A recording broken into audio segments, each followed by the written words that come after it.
میرے رب نے فرمایا کہ کل انما انا بشر مثلکم۔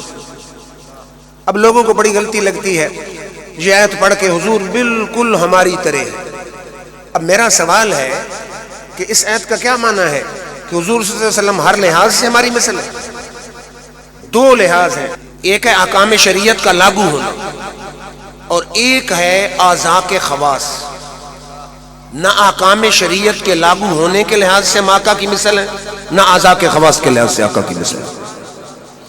آپ کے ذہنوں میں خیال آئے گا کہ کیسے؟ جہاں تک احکام شریعت کا لاگو ہونا ہے، ہم پر کتنی نمازیں فرض ہیں؟ 5۔ میرے آقا پر 6 نمازیں فرض ہیں، 5 نمازیں اور چھٹے تہجد بھی آپ پر فرض ہے۔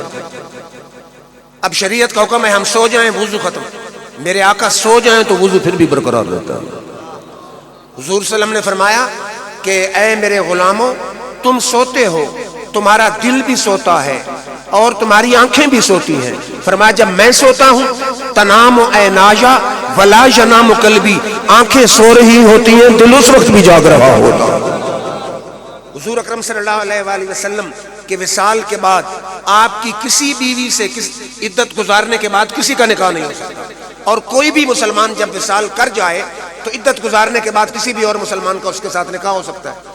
ہمارے لیے 4 بیویوں سے زیادہ جائز نہیں، میرے آقا کے لیے جائز تھا۔ آپ کو پتہ ہے آپ کی 11 ازواج مطہرات تھی، تو اس لیے ہم احکام شریعت کے لاگو ہونے کے لحاظ سے اپنے آقا کی مثل نہیں۔